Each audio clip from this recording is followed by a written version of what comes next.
Good morning, class. So, welcome back to your class 12 English. This is your lecture 2. And I really hope that you all have seen the blueprint or the pattern of exam for your board class for the English core paper. So, not to waste the time here, I'm going to start with this poem with you, as I have already told you in the last video lecture that we are going to start with My Mother at 66. And I really hope you all have read it. So before I should tell you or before I should read about this poem, I really want to tell you something about this poem actually. As this poem, My Mother at 66, is written by the Indian English poet Kamla Das. Yes, it's written by the Indian English poet Kamla Das, who was born in the year 1934 and she died in the year 2009.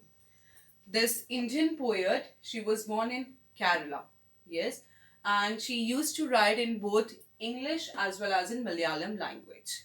Like the well-known Indian English poet, you can even search about her. And next thing is that she always used to capture the human relationship in her work. Whatever work she used to write, whatever the poems, the short stories, or the novels she used to write, she always used to capture the human relationships, right? And this poem basically is written in the lyrical idiom. Yes. Now, what is lyrical idiom? It basically means that she has expressed this poem in a very elegant or in a very interesting manner. Yes, that is why I have specially made a box for this thing, that this poem is written in a free verse style. Free verse style basically means there is a no rhyming scheme at all. Like generally poems are having the rhyming schemes, you know about this thing, but there is one style also that is called free verse, जहाँ पे कोई भी rhyming words नहीं है, right? And this whole poem is written in one single sentence, that to a long sentence.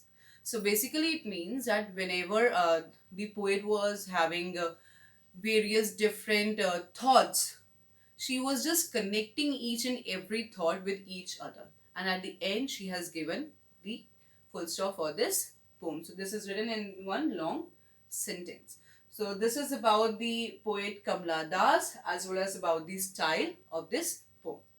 Now, if I will talk about that, what is the main theme about this poem? Like what Kamla Das has written. Although I've explained you that she used to capture human relationship.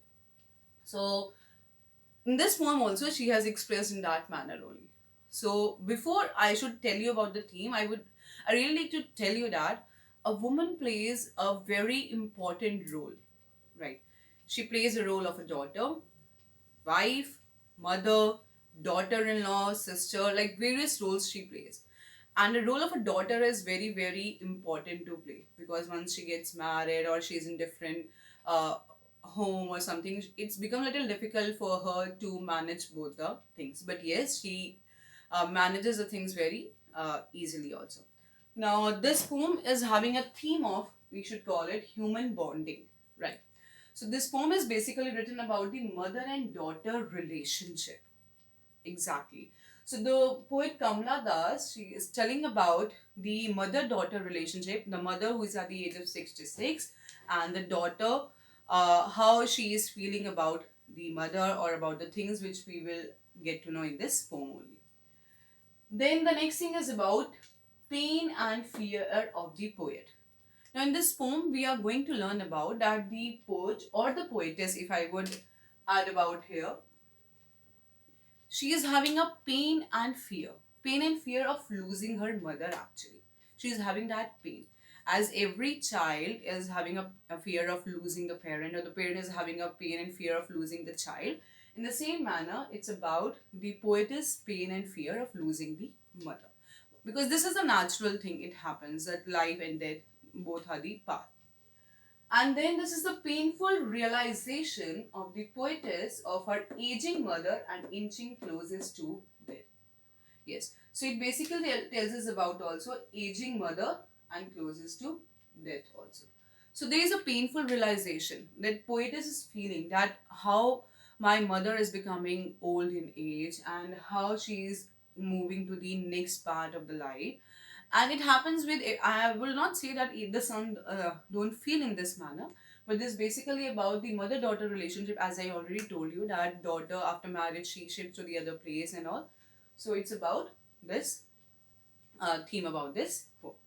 Now, next thing is that we will learn about various poetic devices here. Yes. And about poetic devices, and you should know about the meanings of each and every phrase in this.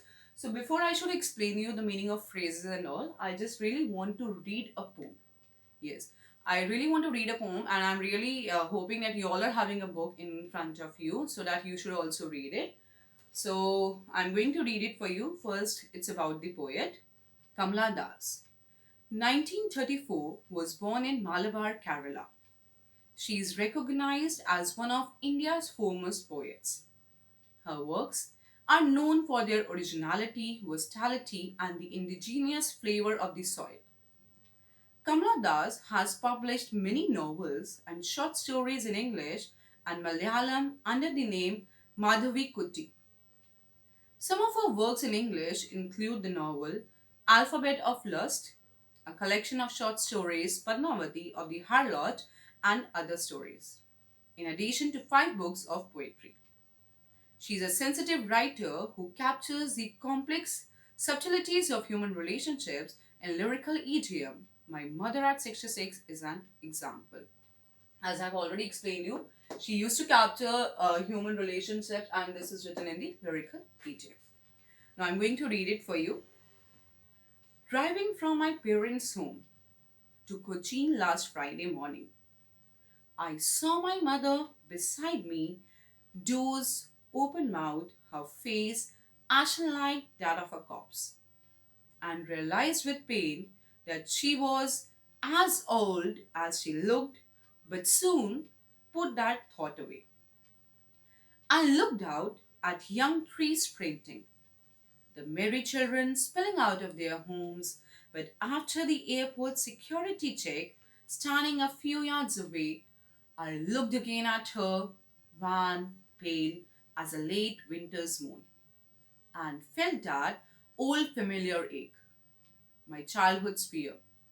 But all I said was, "See you soon, Amma."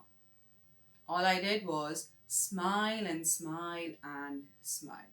Now you will notice there's not even a full stop there. There is the continuation dots at the end. So that still there are a number of thoughts in the mind of the poetess.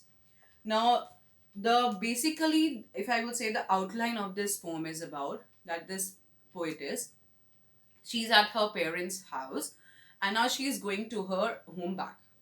Now, when she is going back to her home, on the way in a car, the poetess or the daughter is sitting with her. There is the mother, and the mother condition is not that much good. Like her mouth is half open. She was dozing. She was in the unconscious mind. So she was looking at her mother, and she was thinking that how exactly she is looking right now, and she was really feeling bad about it. She was feeling sad about it, and just to remove these thoughts away, she just looked out from the car window. And when she looked out, she noticed that there were a number of children who were playing. They were trees. It seems that trees were running. And then she started comparing that outside life with the life which is in the car right now. And when they reached to the airport, as she has to go back to her place, she reached to the airport, she once again noticed her mother.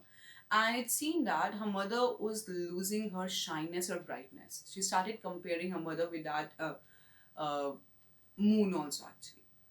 And then she started realizing her childhood fear.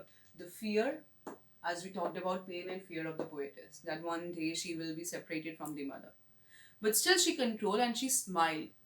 She smiled because she wanted to give that impression into the mind of the mother that they will meet once again with a very good health, in a very good and healthy condition.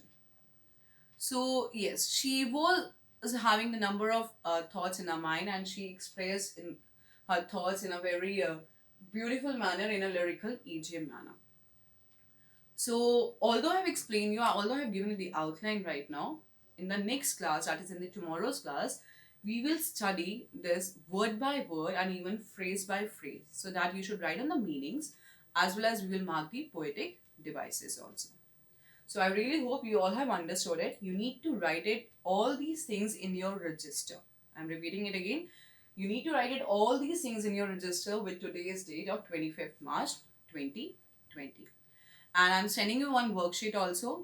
As yesterday you have filled that worksheet and you have sent me. I really appreciate your first number of students that sent me. So today also I'm really hoping that all these students will send me timely. So thank you everyone. Bye bye.